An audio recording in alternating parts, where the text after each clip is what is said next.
ईद मुबारक, ईद मुबारक। ईद की बहुत बहुत मुबारक हो यार। खैर मुबारक। क्या वजह, ईद नमाज के टाइम मस्जिद में नजर नहीं आए? खैरियत, सोए रह गए क्या? ओ नहीं नहीं भाई, क्यों सोए रह गए। मैंने और अब्बा जी ने 6:30 बजे गौसिया मस्जिद में नमाज पढ़ ली थी। कसाई ने 7 बजे आना था ना। अच्छा अच्छा, सही है। फिर आया था कसाई टाइम पे या धोखा दे गया है? 5 मिनट पहले आ गया था। 2 तो बकरे थे, घंटे में बना के चला भी गया। अब तो सिर्फ गोश्त तकसीम करना है। घर वालों ने इससे भी बना रखे होंगे। हमारे कसाई ने भी 8 बजे आना था और अभी आया है 30 मिनट पहले। बड़ा जानवर है ना हमारा, तो थोड़ा टाइम तो लगेगा। अब चल ठीक है, मैं चलता हूँ, जाके देखूँ कसाई ने खाल उतारी भी है कि नहीं। चलो शुक्र है खैरियत से छुरी फिर गई, वरना कल शाम को तो उसने सही वक्त डाला था तुम्हें। जुनेद दे रहा था हाल मुझे। बस यार, बड़ा जानवर था ना, मचर गया तो संभला ही नहीं भाई वगैरह से। सही बात है भाई, बड़ा जानवर संभालना बहुत मुश्किल है। बकरे ठीक रहते हैं। माशाल्लाह, दोनों बकरों का ठीक ठाक गोश्त निकला है।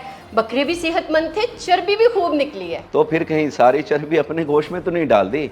ध्यान से बनाया ना हिस्से, ये ना हो कि अच्छा गोश्त तकसीम कर दें और अपने लिए सिर्फ चर्बी बच जाए। पूरी समझदारी से हिस्से बनाए हैं मैंने। चांपे, रान और पुट का गोश्त अपने लिए और बाकी साफ सुथरा गोश्त मैंने रिश्तेदारों के लिए बनाया। और ये जो तीसरा हिस्सा गरीबों का है, इसमें क्या क्या है? नलिया चांपे तो नहीं डाल दी? इसमें सारा चर्बी और हड्डी वाला गोश्त है। कलेजी और फेफड़े जो बच गए थे वो भी डाल दिए हैं। गरीबों में तो ये सब चलता है। चलो शुक्र है कि समझदारी से हिस्से बनाए हैं तुमने। भाई अगर रिश्तेदारों के घर गोश्त अच्छा ना जाए तो मुंह बनाते हैं, बातें करते हैं, और गरीबों के घर कुछ भी चला जाए तो गनीमत समझ के रख लेते हैं। हाँ जी, बन गए सबके हिस्से या अभी देर है? नहीं नहीं, कोई देर नहीं है, सब कुछ तैयार है, बस तुम्हारी इंतज़ार में ठहरे थे। अच्छा भाई, मैं तो जा रहा हूँ, मेरे कुछ दोस्त मिलने आ रहे हैं, बाकी तुम्हारी माँ तुम्हें सब कुछ समझा देगी। चलो भाई, अब्बा जी तो जान छुड़वा के सब कुछ मेरे पर डाल के गए। गया नहीं बेटा, अभी जा रहा हूँ। ये मत भूल के सुबह से कसाईयों के साथ मैं ठहरा था, तू नहीं। अब गोश्त तकसीम करना तेरा काम है। अच्छा बेटा, गौर से सुनो। ये वाला गोश्त रिश्तेदारों के लिए है और ये वाला गरीबों के लिए। ध्यान से लेके जाना, इधर का उधर ना कर देना। क्यों अम्मी, दोनों में कोई फर्क है क्या? गोश्त तो गोश्त होता है। बहुत फर्क है बेटा। रिश्तेदारों में साफ सुथरा गोश्त देना पड़ता है, गरीबों में जैसा भी हो चल जाता है। ये लोग हड्डी, छिछड़ा, चर्बी सब हजम कर जाते हैं। सही सही, समझ गया। ये तो गरीबों के शॉपर बने पड़े हैं अम्मी, और ये रिश्तेदारों के हैं। उस वाले पतीले में क्या है? ये तो अपने घर के लिए है। सबसे अच्छा गोश्त रखा है मैंने घर के लिए, और कलेजी और चांपों का सालन भी बनाया है मैंने। अच्छा जी, चलो मैं फ्रेश होके आती हूँ।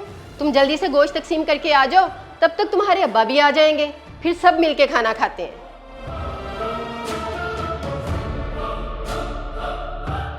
अच्छा, तो इस तरह से होते हैं इससे। गरीब, रिश्तेदार और घर के लिए।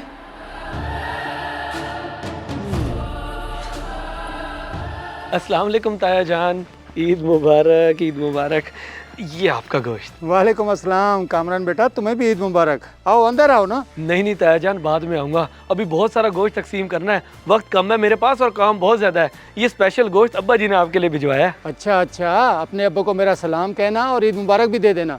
खुद तो वो आया नहीं ईद मिलने के लिए। जी ताया जान, मैं बोल दूंगा। बस वो ईद का दिन है ना, इसलिए मसरूफियात हैं। इंशाल्लाह लगाएंगे चक्कर। अब मैं चलता हूँ।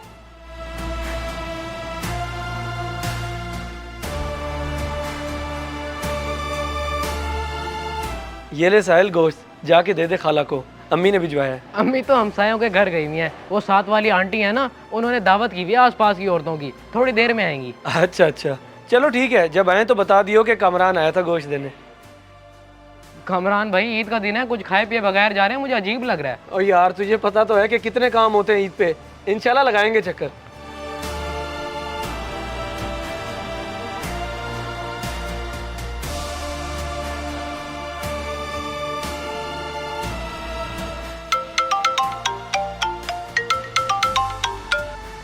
अस्सलाम वालेकुम भाईजान, ईद मुबारक।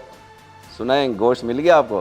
कैसा है फिर? देख नज़ीर, अगर तूने मजाक किया है तो मुझे ऐसा मजाक बिल्कुल पसंद नहीं। जो गोश्त तूने भेजा है वो भेजने का था सही। गोश्त कम और हड्डियां चर्बी ज्यादा थी, और तो और 1-2 छिछड़े भी थे बीच में। ऐसा कैसे हो सकता है भाईजान? आपकी भाभी ने खुद साफ सुथरा गोश्त बनाया रिश्तेदारों के लिए। लगता है कामरान से कोई गड़बड़ हो गई है। किसी और का हिस्सा देगी आपको शायद। किसी और का हिस्सा? यानी इस तरह गोश्त तकसीम करते हो तुम? अगर इसकी सफाई की जाए तो खाने के लिए कुछ भी ना बचे। भाईजान आप फिक्र ना करें, मैं खुद आपको अच्छा गोश्त दे जाऊंगा। आप बेशक ये वाला गोश्त किसी मांगने वाले को दे दें। जो गोश्त मैं अपने लिए पसंद नहीं करता वो किसी और को कैसे दे दूं? ये गोश्त मैं चीलों को ना डाल दूं? शर्म आनी चाहिए तुझे। भाईजान कॉल ही काट दी। ये कैसे हो सकता है? रूबीना से तो कोई गड़बड़ नहीं हो गई। नहीं साहिल बेटा, ऐसा नहीं हो सकता। शॉपर मैंने अपने हाथों से बनाए हैं। खाला जान, अगर आपको मेरी बात पे यकीन नहीं हो रहा तो जब मैं ये शॉपर अम्मी को दूंगा तो वो खुद ही आपको कॉल करेंगी। फिर आपको पता है ना उनके मिजाज का। नहीं साहिल बेटा, अपनी अम्मी को ना देना, वरना वो मुझसे नाराज़ हो जाएंगी। कोई भी मांगने वाला आए उसे दे देना, मैं खुद और अच्छा गोश्त लेके आऊँगी देने के लिए। जी ठीक है खाला, जैसे आप कहें। मैंने कामरान भाई को कॉल की थी, उनका नंबर बांधा तो इसीलिए आपको कॉल करके बताया। शाबाश बेटा, शुक्रिया बताने का। अल्लाह हाफिज़। ये सब हुआ कैसे? गोश्त बदल गया है या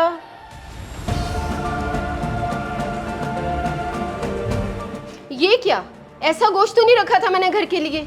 चर्बी हड्डी सब मिक्स हुआ पड़ा है। तुम तो कह रही थी कि रिश्तेदारों के लिए अच्छा और साफ सुथरा गोश्त रखा है तुमने। शब्बीर भाई की कॉल आई थी मुझे, कह रहे थे कि ये गोश्त भेजने का है जो तुमने मुझे भेजा है, उसमें सारे छिचड़े हड्डी और चर्बी मिक्स है। बेइज्जती करा दी है मेरी। मुझे तो खुद समझ नहीं आ रही ये सब हुआ कैसे। साहिल ने कॉल करके भी यही सब कुछ कहा है। मैंने कमरान को अच्छे से समझाया भी था। समझाया था तो फिर ये सब कैसे हो गया? घर का हिस्सा तो ठीक पड़ा है ना? ये भी सारा मिक्स हुआ पड़ा है। देख ले अपने साहबजादे के काम। कामरान, ये क्या कर दिया तूने? कुर्बानी का सारा गोश्त।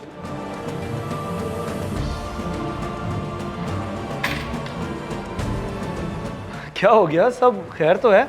आप लोग काफ़ी परेशान लग रहे हैं। ये क्या हरकत की है तुमने कामरान? सारा गोश्त बर्बाद कर दिया। कैसा गोश्त दिया रिश्तेदारों के घर? सबकी कॉलें आ रही है, ईद के दिन नाराज हो रहे हैं सब। आप लोगों ने कुर्बानी अल्लाह की रजा के लिए की है या रिश्तेदारों को राजी करने के लिए? ये मेरे सवाल का जवाब नहीं है, जो पूछा है वो बताओ। कामरान बेटा, तुमने घर का सारा हिस्सा रिश्तेदारों और गरीबों के गोश्त में मिक्स कर दिया। बड़ी मुश्किल से मैंने अच्छा गोश्त अलहदा किया था। ओ मेरे बुजुर्गों, सिर्फ जानवर ज़िबा करने से ही कुर्बानी कबूल नहीं होती। गोश्त के भी 3 हिस्से करने पड़ते हैं, एक घर का, एक रिश्तेदारों का और एक गरीबों का। आपने भी ऐसे ही किए हैं, है ना? हाँ भाई, ऐसे ही तो किए हैं इससे। मगर तुम क्या कहना चाहते हो? मैं ये कहना चाहता हूँ कि आप लोगों ने गलती कर दी। अब ये मुझे नहीं पता कि जानबूझ के की है या अनजाने में हो गई आपसे। आप लोगों ने 3 हिस्से तो किए, लेकिन इंसाफ से नहीं किए। इंसाफ?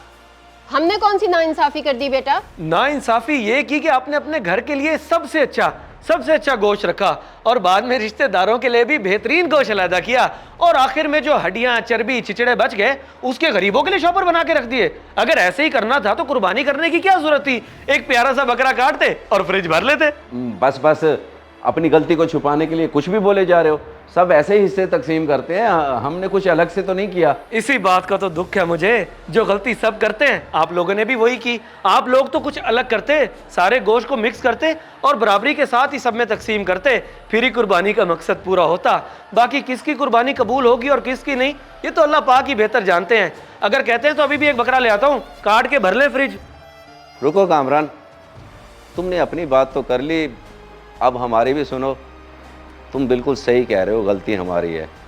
हम कुर्बानी का असल मकसद भूल गए थे और गोश्त की तकसीम रिश्तेदारी और ताल्लुक़ की बुनियाद पे कर रहे थे, जो कि गलत है। हमें सबके साथ बराबरी से चलना चाहिए था। बेटा, हमसे ये गलती अनजाने में हो गई। हम अल्लाह से तौबा करते हैं और आइंदा हर कुर्बानी पे एहतियात करेंगे। ये तो अच्छी बात है। और माजरत, मैं कुछ सख्त अल्फाज इस्तेमाल कर बैठा। आप लोग मेरे बड़े हैं, लेकिन इस्लाह करना मेरा फ़र्ज़ था।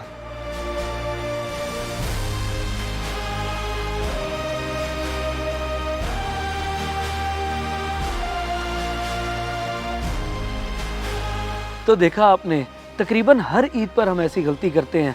साफ़ सुथरा अच्छा गोश्त अपने घर के लिए और बाकी का मिक्स बचा कुचा गोश्त रिश्तेदारों और गरीबों के लिए छोड़ देते हैं, जबकि बराबर के 3 हिस्से बनाकर तकसीम करने का हुक्म है। अल्लाह पाक हम सबकी कुर्बानी कबूल करे, आमीन। मेरी तरफ से और मेरी पूरी टीम की तरफ से आप सबको ईद उल अज़हा बहुत बहुत मुबारक हो। अगर वीडियो पसंद आए तो ज़रूर शेयर करें, शायद आपकी वजह से किसी की इस्लाह हो जाए।